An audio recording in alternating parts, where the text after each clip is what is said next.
Well, good afternoon and welcome to another Office Hours from Hosting.com's Agency Success. My name is Nathan Ingram. I am the agency trainer here at Hosting.com, and I'm delighted you've decided to come into my office today. And let's talk about anything you'd like. Tech, AI, WordPress, business, whatever you want to talk about. The floor is yours. Plenty of space to ask questions today. It looks like there are only 3 questions in the list. So again, if you have a question you want to ask, use that link in the chat. Let's get started, as is our habit, with today's weekly brief.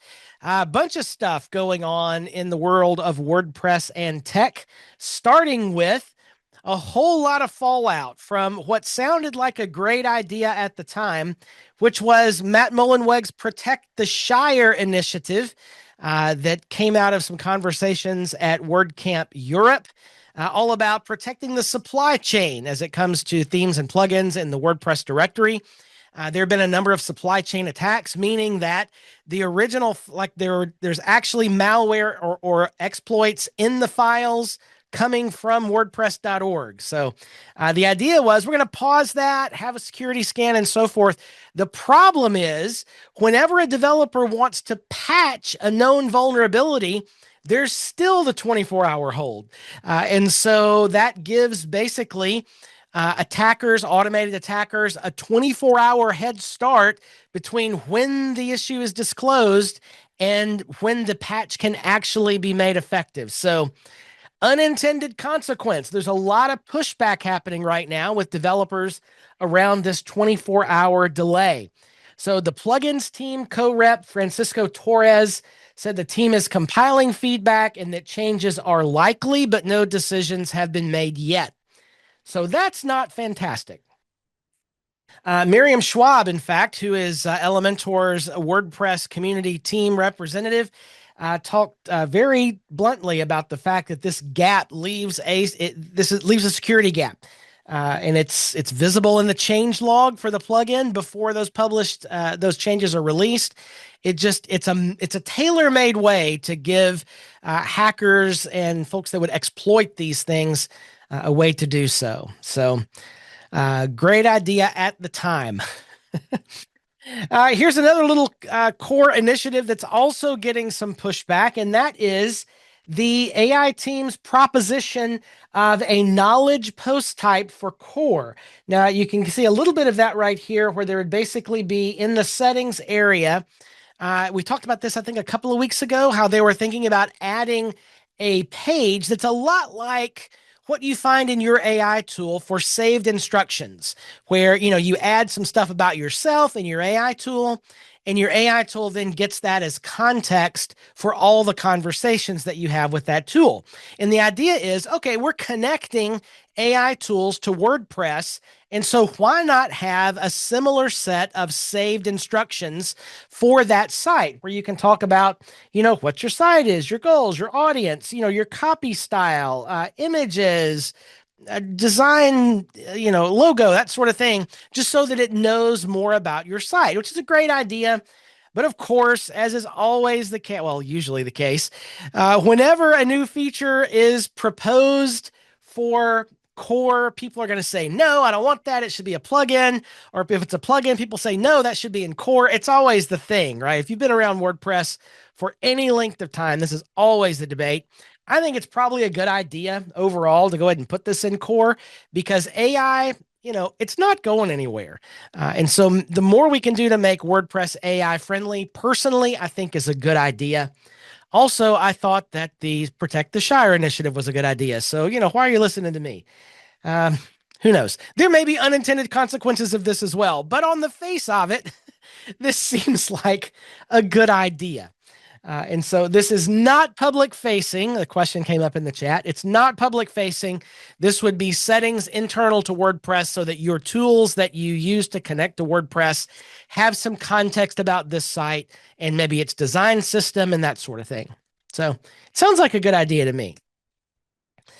All right. Speaking of Elementor and AI, Elementor has announced they're cutting 30% of its workforce in what they're calling an AI era reset.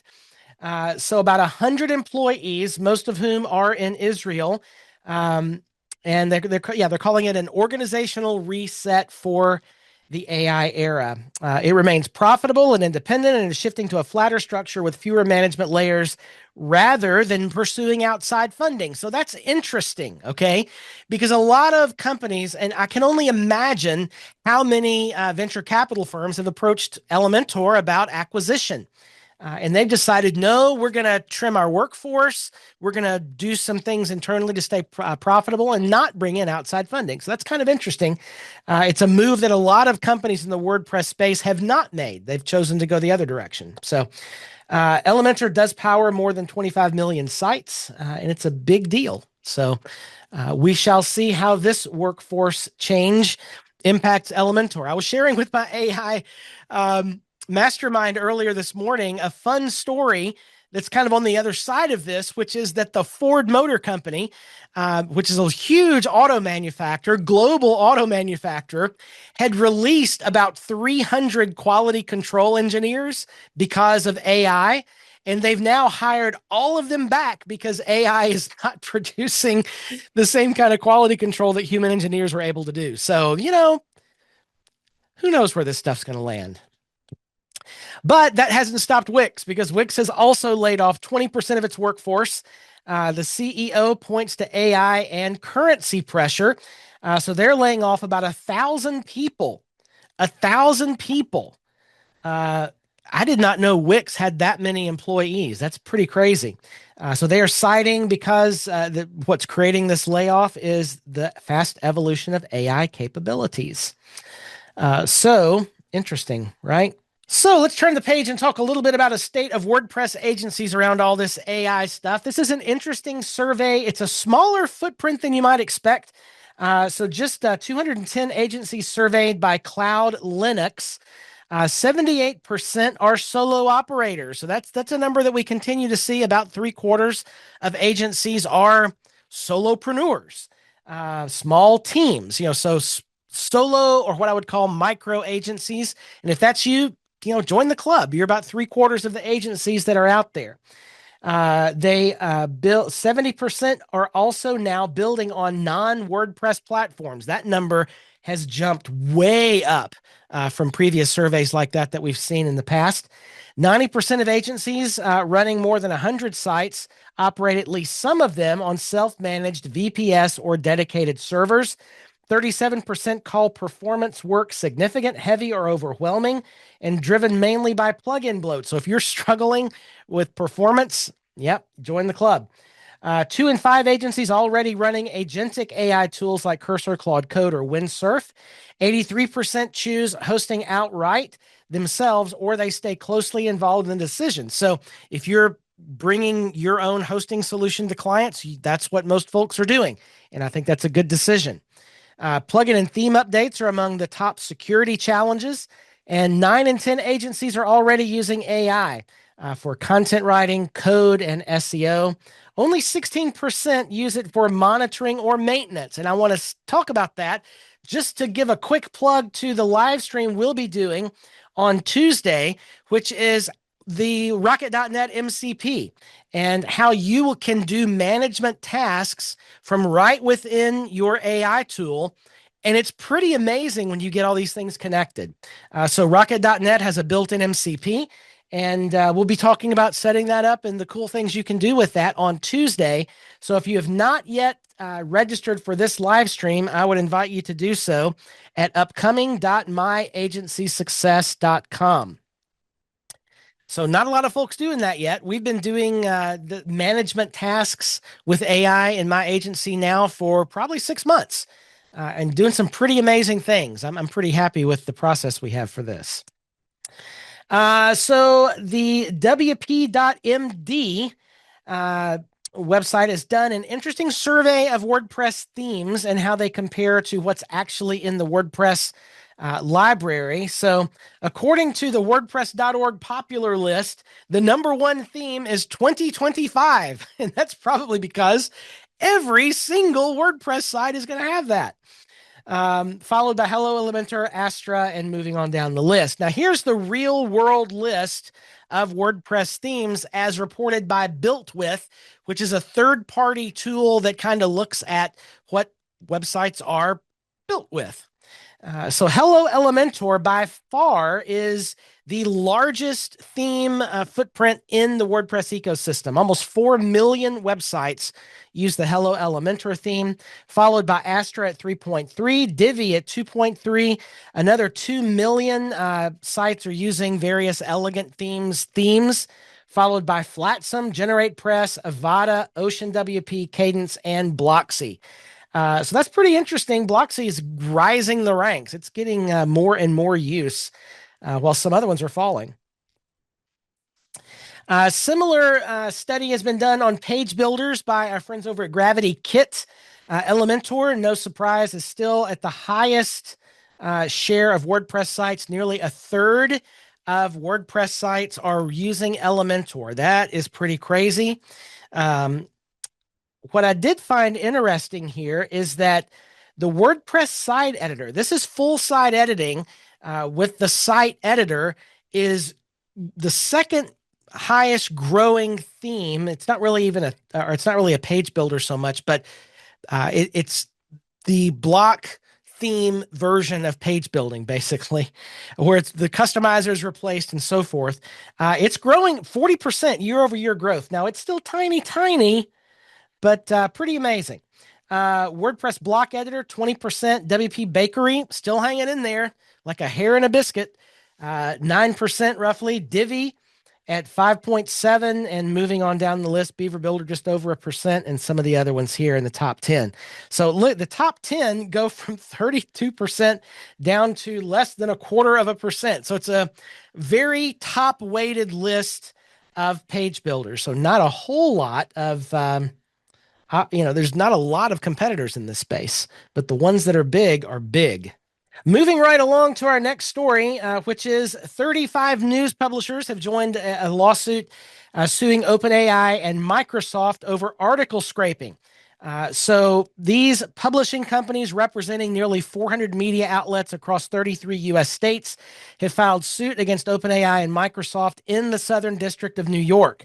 The complaint alleges the companies trained their AI tools on paywalled, unlicensed content, which costed newsrooms and subscriptions lots of advertising revenue.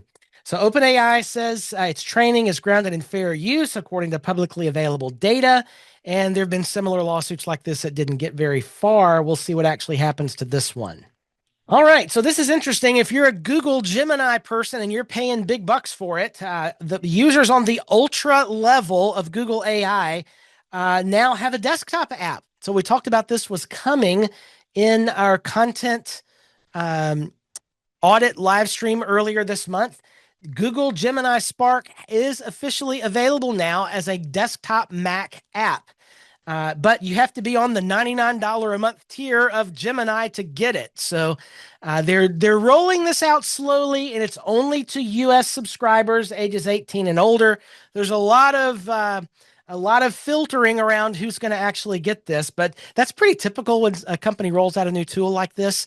So if you love Gemini, the chances are over in the next few months you'll start to see access perhaps to Google Gemini Spark. Now, Spark is the app, right? So it is the desktop app, like you can have a ChatGPT app or a Claude app or that sort of thing. So it is your desktop app for accessing Google Gemini AI. And one thing that Google Gemini does do better than some other tools is, go figure, it integrates with Google Tools better. So if you do a lot of Google Workspace stuff, Gemini is pretty strong. Matter of fact, we had a conversation, again, in my AI Mastermind this morning, with someone who was using Google Gemini to get detail regarding Google Maps for some fundraising events and other, like I think it was political events they were doing, but like what streets are walkable and that sort of thing. Pretty interesting, the stuff that's available in Google Gemini to play around with. So Google Gemini Spark coming maybe at some point to a Mac near you. And one last thing I will say, if you are a WhatsApp user, you may already know this. It came out last week. WhatsApp now is offering username reservations. So rather than your contact being your phone number in WhatsApp, you can grab your username. And of course, they're limited. They'll have to match. If you have a Facebook handle you've already grabbed, it'll need to match that. But you can go right in there in your WhatsApp app to settings, account, and username and grab your username. And so if you're a WhatsApp user, I would recommend grabbing that just because. Like it's like a domain name. It's there once, and if somebody else gets it, there it is. So there you have it. I did notice that at some point in the process of creating these slides, I did have a slide about Claude Sonnet 5 and Opus that somehow didn't make the final deck. I don't know what's going on with that, but after a couple of weeks of being away, Claude Fable is back in and usable for people as part of a regular account up through, I think, July the 9th or July the 7th. I forget the date. Sorry about that. At which time it may require a higher tier subscription. But I've not yet played with Fable very much. But everything that I'm reading and hearing about it, it is miraculous in its ability to build and create things. So if you're a Claude person, check it out. Also, Sonnet 5 has dropped. That was earlier this week. The latest version of Claude Sonnet, which is kind of their middle tier large language model. It is fantastic. I actually used it in a couple of processes today that before I had to use Claude Opus for to do it well. And it did it quickly and at the same level of accuracy. So I'm pretty happy about that. Claude Opus 5 is powerful. All right, let me just mention one more time. We do have a couple of content live streams that I'll be doing here in the month of July. Coming up on Tuesday, talk to your website with that Rocket.net MCP. Even if you're not a Rocket.net user, I would recommend watching this live stream and being with us, because if you've never seen the power of an MCP and what can happen when you interact with your website live in an AI tool, it is just mind-blowing, and I invite you to join us for that. So even if you're not on Rocket.net, this is just worth seeing what is possible with an MCP and WordPress. The power of Rocket.net's MCP is about not only being able to talk to your WordPress site, but also the entire hosting stack you can interact with in an AI chat. It's pretty amazing. So no, this is me. I'm going to be doing that training this live stream on July the 7th. I'll be doing that. Also, Plugin Roundup is back. We had to push it a week because I wanted to get this Rocket.net training in on the 7th. But our Plugin Roundup is back for the second quarter of 2026. We'll be looking at April, May, and June. A fun list of plugins there that is coming up on July the 21st. All right. Well, it is time for questions. Let's see where we are in our question list. We just have 3 questions in the list, everybody. So let me invite you to use that link in the chat to ask a question. Otherwise, I'm going to talk very, very slowly. And let me get our question block up here. And the first question in the list is from Paul. Hey, Paul. So Paul begins here with a hypothetical situation. Okay. By a hypothetical client and a hypothetical wink, wink. Thank you, Paul. A client's competitor is closing down their business after 40 years at the end of this month. Let's call the competitor Gifts by Gail. There is a retail brick and mortar shop and no website. The client has requested that we register a domain name like giftsbygail.com and use it to rank in search engines, local SEO, and have some real content on the site, and then gather traffic by redirecting them to georgesgiftsofgeorgia.com. While it sounds like a fun little project, it also seems a little deceiving. They're shutting down and never had a website, so it feels like it is a little bit okay. What are your thoughts? Great question. Okay. Let's turn this to the brain trust, shall we? So, folks, I would invite you to open the chat and what do you think about this? Would you do this if a client asked? Uh, is it icky? Is it ethical? Is it, I don't know. What do you think? Yeah, mixed bag in the chat. Okay, so let's just talk about this. Uh, it's not like you're redirecting a live website that was there and never existed, right? So I think, Paul, what I would do, there's a little bit of ick factor to this for me, a little bit of ick factor. And I think I could get over that in my head if, like, simply registering gifts by Gail. Let's talk tech first, and then we'll get into all the other things. So simply by registering giftsbygail.com or whatever it is, that's not going to get you any local SEO traction. It's not going to help you at all. You would want to have, if you're wanting local SEO traffic, you need a Google business profile. I don't think you'd want to register a Google business profile, and I think you might get into trouble if you tried to, because that legitimate business is out of business, right? So the play would be, do we register giftsbygail.com and build a landing page that says, after 40 years, Gifts by Gail is out of business, blah, blah, blah. Try blank.com instead, or here's their whatever. But the point, that's going to be a very thin page that you, with no history, that you would try to get ranked. Okay. So I don't even know, even if you were okay with the ick factor involved here, and there's opinions across the board in the chat, even if you were okay with that, I don't know how effective it's going to be. Right. So if somebody Googles gifts by Gail, I mean, maybe it could be effective if you're literally trying to build SEO by the name for a location. If you built a single page landing page, gifts by Gail in whatever city, USA, maybe you could grab some search traffic for that. But my guess is it would be, I don't know, it might be hard. A single landing page, thin content. I mean, you could totally try it. It shouldn't be, I mean, you could build that pretty quickly. Yeah, but for sure, you would want to say, like, the point of this page is Gifts by Gail has closed their doors after serving the community, have some blah, blah, blah wording about that. We invite you to join us at whatever, or however you want to say that. I don't know. It feels a little bit icky to me, but I don't know. It's maybe a 5 on the ick factor for me. I could go either way on it. So I don't know, Paul. What do you think? Weighing the comments in the chat. It's like the real thing for me is I just don't know how effective this is going to be, period.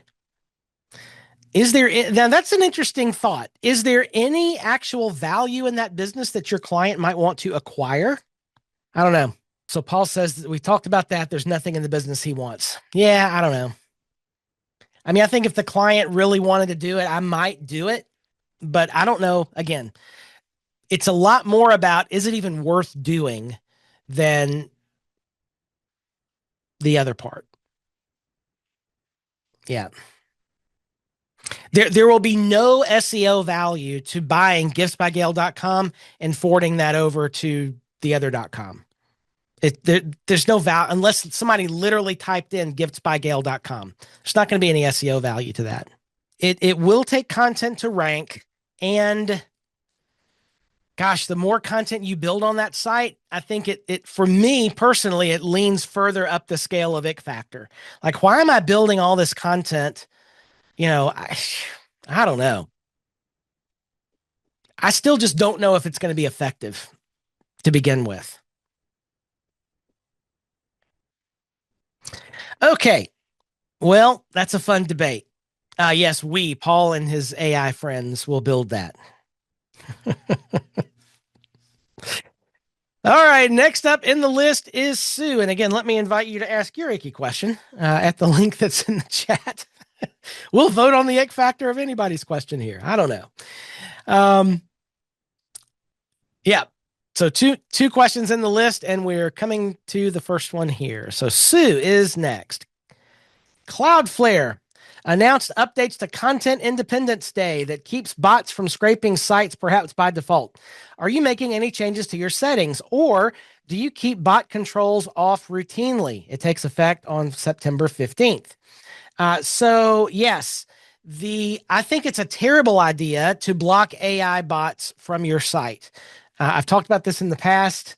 Um, the only time I would block AI bots from a site is if you're legitimately making money from the content that's there. Not that the content is part of a funnel that sells something else, but if you're actually needing people to visit the page for ad revenue in order to make money, that's when I would block bots. But if you block bots in any other circumstance that I can think of, you are you are stopping one of the main ways people can discover the site in 2026, because AI search is just getting bigger and bigger. And I don't know that, like, if you block the Google AI bot scraper, you might not appear in Google AI search results. And that's where Google is going completely.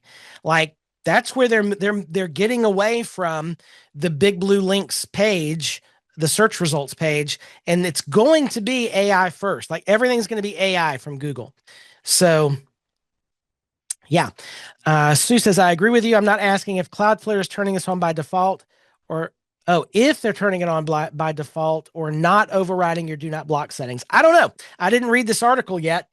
I did get it in my email, but I haven't dug into it.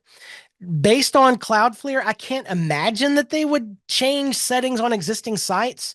Now, when you add a site, they do have preference for, like, the default setting is block bots, which I think is a bad decision. But I can't imagine that they would change settings on existing sites. That just doesn't seem like something they would do, although, who knows? Yeah. Feel free to read the article real quick and let us know. I don't know. I just can't imagine they would do that. If they did, I would have a problem with it. Not that they care whether I have a problem with it or not, but that would mean we'd have to go in and change all those settings on our sites, because there's not a single site in all the sites that we manage that I don't want AI bots crawling by default. We want to encourage AI bots to crawl the sites. Yeah. Fun. Does that make sense? This, my friends, is the final question. Stacy says it did say they are adjusting their default to block crawlers that do not distinguish their intent. Okay, that's interesting. And I'm going to need to dig into that, because there are a lot of bots that are faking like they're AI crawlers when in fact they are mean, nasty little bots that are trying to find exploits. So maybe, yeah, maybe that's a good thing. I'll have to get smarter on that. All right. Next up is Carla. Carla says, recently I had a conflict on my website between a caching plugin, Supercache, and a security plugin, Cadence. Really? A caching conflict? My web host was able to resolve the conflict, but recommended that the security plugin be removed. They wrote, for what it's worth, we don't recommend customers use these types of WordPress security plugins for these reasons. They almost always break something that should be working while rarely providing any real benefit. We have a dedicated support page on this. The page says, given the trouble they cause, we don't think these kinds of plugins are necessary on a regularly updated WordPress site that uses strong passwords. Wow. Almost all the infected WordPress sites we come across are due to out-of-date software. Yep. The most common problem being a weak password. Yep. And guess what those plugins do? They look at, like, what does Cadence Security do? They look at your passwords. They let you know if they're compromised, and they force the user to change their passwords anyway. They're not. It's okay. They're not caused by these plugins would have been blocked. The main useful thing these plugins could theoretically do is block people trying to repeatedly guess your WordPress administrator password. This is an incredibly short-sighted view of WordPress security. My goodness. Goodness. I have not removed the security plugin, but what are your thoughts of this? I do not have any out of date. Okay. So I am building my soapbox and I'm about to step upon it. Okay. Is everybody okay with that? Number one, I understand where they're coming from because most WordPress security plugins are terribly designed. Even the biggest ones are terribly designed. And they try to do things like blocking firewall type traffic, and they try to do things like, malware scanning from within WordPress.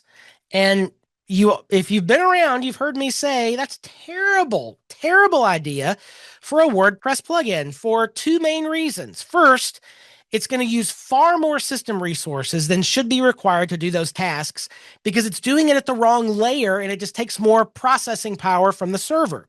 Second, I forgot the second thing. I'm wound up. Okay. So they're doing things they shouldn't be doing. And second of all, they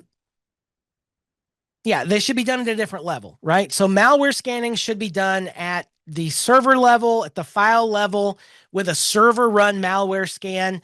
Filtering should be done at the network layer at something like Cloudflare with good web application firewall rules that prevent that traffic from ever hitting the site at all. And if you have that set up, like I've recommended for years, a lot of the feature set of a typical WordPress security plugin is not needed. It's just not, because many WordPress security plugins are doing the same kind of thing that Theme Forest themes did back in the era of kitchen sink themes. Why is Avada still listed in that one of those top themes? Because a long time ago, thousands of people bought the Avada theme because when you stack it up with feature set against other themes, it has far more stuff. It's a kitchen sink theme. It does everything. The problem is it's doing stuff in a theme that should be in a plugin, and that creates problems, right? It's doing things at the wrong place, but it competes because all people are looking for is features. Does that make sense? And so when you look at the feature set of WordPress security plugins today, they're doing the same thing. How can we add another feature this one doesn't have? And it sounds really great to somebody that doesn't truly understand WordPress security. So from that perspective, I agree with the host that many of these plugins they're more trouble than they're worth, and they're not helpful. However, Cadence Security, formerly Solid Security, formerly iTheme Security, formerly Better WP Security, still does security the right way, even though it's had 52 names over its career, right? I still think it does WordPress security the right way. Now, there is a legacy, firewall. I don't even turn that on. It's not helpful if you have good Cloudflare rules. But what it does really, really well is WordPress application security. And you do need something at the application level. Application meaning WordPress is an application that runs on your server. You do need WordPress application security that does things like user security, making sure users have good passwords, that you have two-factor authentication that's built in, that you have passkeys, trusted devices. Those things are fabulous. And Cadence Security to this day is still the best, lightest security plugin that offers solid, no pun intended, WordPress application security. It still does it best. And it can also layer in something like PatchStack, which is providing virtual patching, which is a very efficient way to block vulnerabilities being accessed should you have a theme or plugin that's vulnerable. Still the best. There's none other one that I would even recommend right now. So, okay. Does that make sense what I'm saying there? It's like all the feature set of all these security plugins, it's like the kitchen sink themes of eras past in WordPress.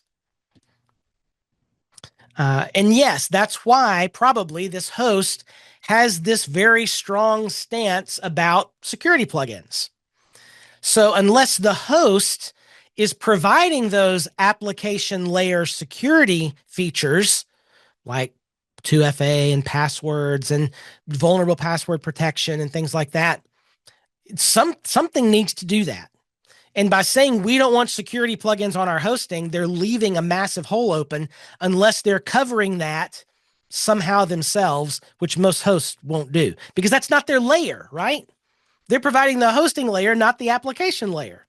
So it's these three layers of security that I keep talking about: network, application, and server. Okay. Whose question was this anyway? Carla, does that make sense?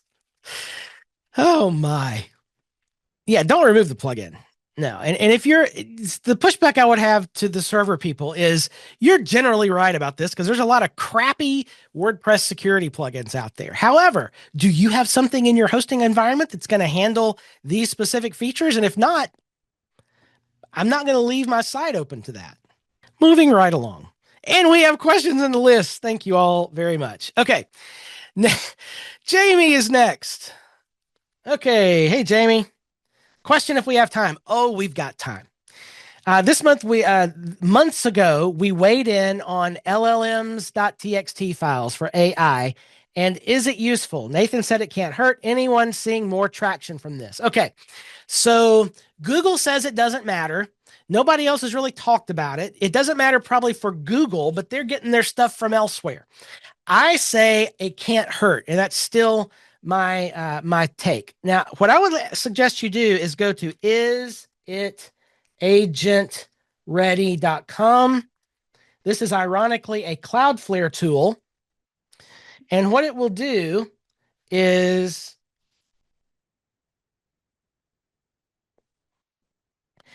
look at your website and see if it's agent ready or not.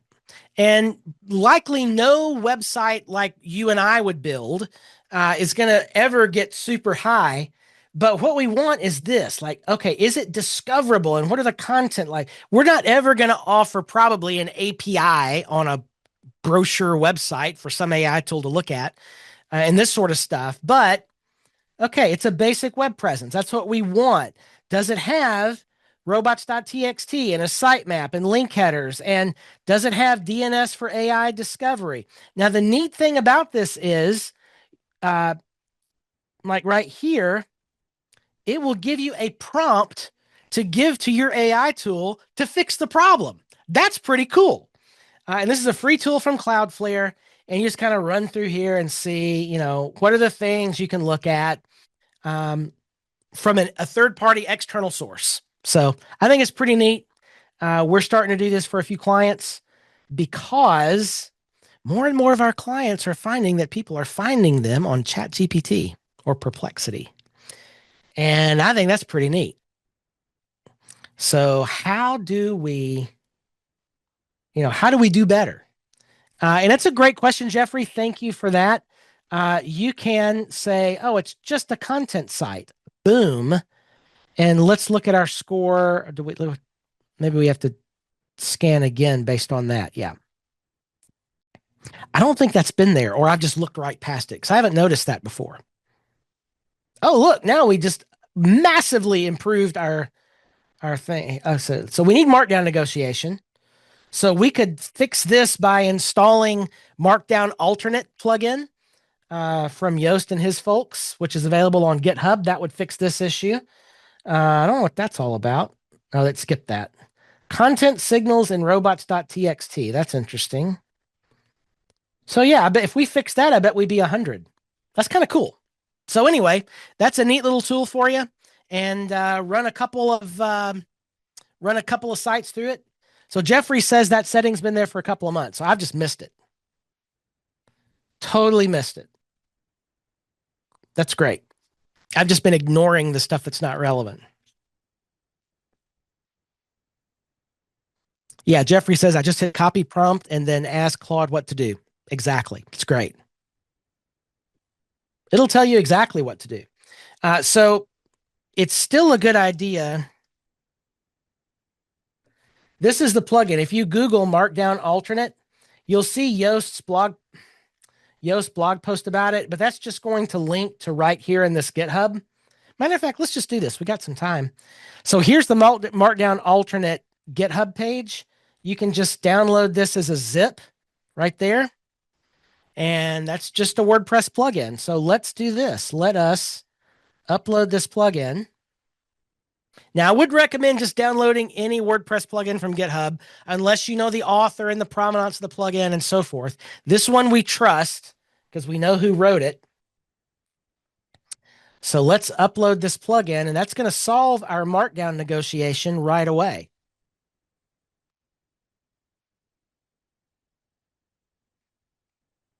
Paul is asking, what was the Yoast plugin for markdown files? This is it. Progress Planner is one of Yoast's brands, and it's called Markdown Alternate. Okay, so Markdown Alternate is active, and my guess is if we run this scan again, our score is going to be considerably higher.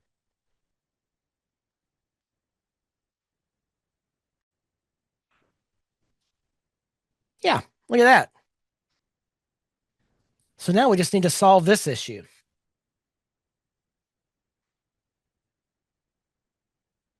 Interesting. Okay, so it's saying we should actually add some stuff. I don't know.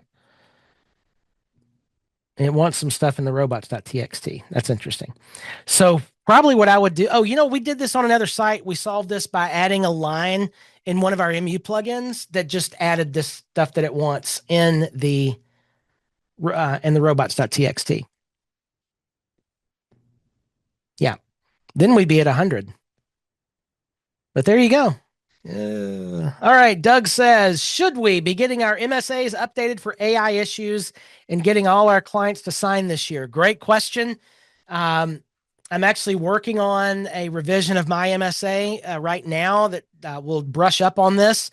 There will also be the monster contracts drop in August. Yes. So yeah, the answer is yes. There are several things about AI that need to be added.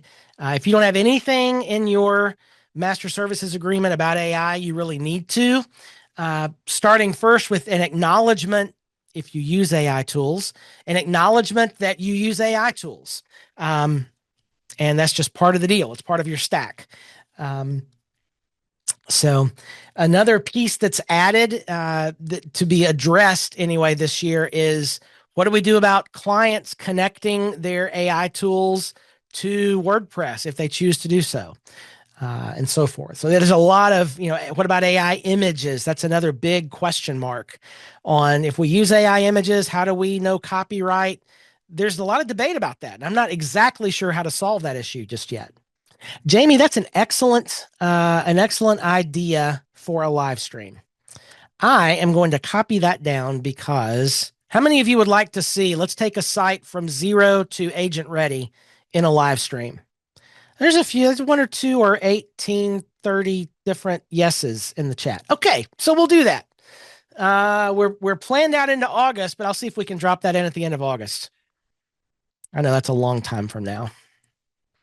We do plan out quite a ways here, just for promotional purposes. Can we put the GitHub link in the chat? Absolutely. All right. So, yep, that makes sense. Just in time for holiday season. Yeah, exactly. All right. We have a couple of questions still left in the chat, or in the list. So if you have a question you'd like to ask, drop it in there in the chat. Next up is also Jamie. Okay. Question: Fable 5 was just re-released. Indeed, it was. Anyone try it? Quick poll. I have not yet had a place to try this. I think I know something I'm going to try to work on with this even later today, but I've not gotten into Fable 5 yet. Has anyone tried it? Give me a yes or a no, or just a yes. If you've tried Fable 5, drop a yes in the chat. They posted a long dissertation on its compliance, blah, blah, blah. Wonder how it's working. I can't imagine I don't know what about this owns our content thing. I can't imagine that's the case. I could be wrong. I don't know. It's a good question. I can't imagine it would be any different than any other particular model that Anthropic or OpenAI would release. So a lot of times, okay, and this comes up, and y'all have probably heard this a lot, right? Like there was a whole kerfluffle 5 years ago. Oh, if you put something in Dropbox, they're going to own your content, right? Remember those kinds of things? And it's a misreading of the terms of service where Like, well, they don't own your content, but when you put something in there, they have to be able to control it and move it and put it on different servers and all that stuff that happens behind the scenes to make Dropbox be great like it is, right? So in a sense, they own your content as to how it operates in their service. And my guess is this is similar to that. So I don't know. I would imagine I mean, look, y'all, if you want to get 1 million views on YouTube, you put up a stupid thumbnail with a dumb face pointing at something and say that this AI tool is going to steal your stuff. Like that's how you get 1 million views. I've not yet seen anything about Fable, particularly that they own your content. I mean, who knows? But this is a sort of thing. My guess is it's not, it's probably a misinterpretation of something. I don't know. I would love to see more direct factual information about that if somebody has a link. Jamie, yeah, it's basically out there in the universe. Yeah, Stacy, if you get more details on that and particularly a link, that would be great. I would love to see it. Jeffrey, that's what I've heard about Fable. It smokes tokens better than Cheech and Chong, is what I've understood. So that's a dated reference about myself, I suppose. All right, next up is, who is this? It's Tanya. Okay, Tanya. Let's say you have a custom post type with the normal archive pages, and the website designer, who happens to be you, forgot. Okay, first of all, who else has done this right here? Forgot to change the custom post type slug, and you forgot to do it. I've done that. Boy, have I done that. Yes. Okay. What is the best way, SEO and otherwise, to customize the archive pages? Use Cadence elements to customize each page, replace them the content, or create a page for each one. If I create the pages, how do I handle the URL snafu? I'm sure I could sort this out if it wasn't so hot and I wasn't so tired. Okay. Oh my. Okay. So look, we've all done this. Like we should have t-shirts. Okay. And so let me just clarify exactly what we're talking about here. Okay, so I usually do it this way, where I put, because normally if you've named your custom post type something that makes sense based on the content, it could act like the URL has a teeny tiny little bit of SEO juice in it, as I understand it. I mean, who even knows anymore with AI SEO, right? But it could actually be helpful. Like we actually build in the taxonomy term in the URL so that it may not, like, I would normally do it this way. Like if it's a medical practice, such and such.com/physicians/doctor name, that's normal for us. So anyway, how do you customize the archive pages? So that I'm assuming here, Tanya, you're using Cadence block. Cadence is the deal. It's the stack. Okay. So the Cadence way to do this would be to build an archive page as a Cadence element and apply it to the archive, where you've got the grid and the loop and whatever. Real easy to build. You just tell it to use the current query, because the archive page is going to inherit that query for all the archive posts, and you can make it look how you want it to look. And then it just works. It'll just be domain name /archive. Oh, they want to, wait a minute. What you say, they want to have custom queries? The client wants to have custom queries on the archive pages? Oh. Then disable the archive page and build a page around it where you are actually building the thing. Otherwise you're going to get, and probably every archive page is slightly different, right? Probably because clients. You can disable an archive page generally in your custom post type plugin. Do I have one here? Custom post types. Let's see if I live can find this setting. There's a 50-50 chance. Advanced has archive. Boom. Now it doesn't.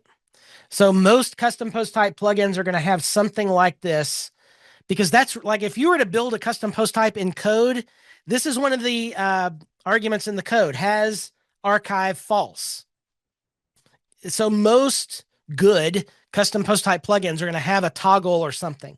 So now you just need to make redirections for all the things. So you don't have 404s out there. So you don't have to assign anything. You just create a page. So there's like now slash whatever doctors. And there on that is just a query grid of some sort that you've built that shows what you want it to show. There's not now an archive page for that custom post type at all. You just put doctors or whatever it is in the nav and it shows there it is. Just make sure that whatever, by toggling off has archive, whatever pages that are now no longer going to show, that used to show, you need to write a redirect for. Does that make sense, Tanya? Redirect all the things because you just made 404s. And when you do that, you're good. It's all good. No worries. Did anyone see that Claude has an incognito chat on the web version? And I have, in fact, not seen that. That is interesting. So what would one ever use that for?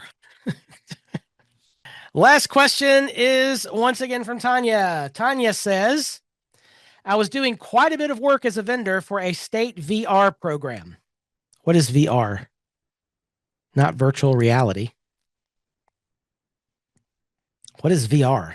Anyway, they're cutting back on their vocational rehab. Yes, they are cutting back on their funding and have decided that clients either don't need a website or can use Wix and get a free one. Okay. Any advice on how to politely explain the benefits of getting a person to build their online brand, logo, website, print materials? Interesting. So let me see if I understand this. Before, the Voc Rehab program would help to subsidize the creation of a website for a Voc Rehab client. Is that right? They would pay for clients to build the. Oh, interesting. Okay. And so they're cutting back. Okay. So that's interesting. So here's how I would, after thinking about this for a total of 12 seconds, Tanya, this is how I would explain it. It's not, you're not building a website for these people, Tanya. You are helping them understand how to explain their brand online. And that's different than go to Wix and build a website. Can Wix build a website? Of course it can. Do people even know how to do that? Probably not. There's a delta between what the average person understands about online marketing and what they can do with a tool like Wix or whatever it is, right? So this is your focus, building their online brand. It's more than just a website. It used to could just be just a website, but it's really more about how do I get found? How do people find me? This is a marketing play, not just a build a website play.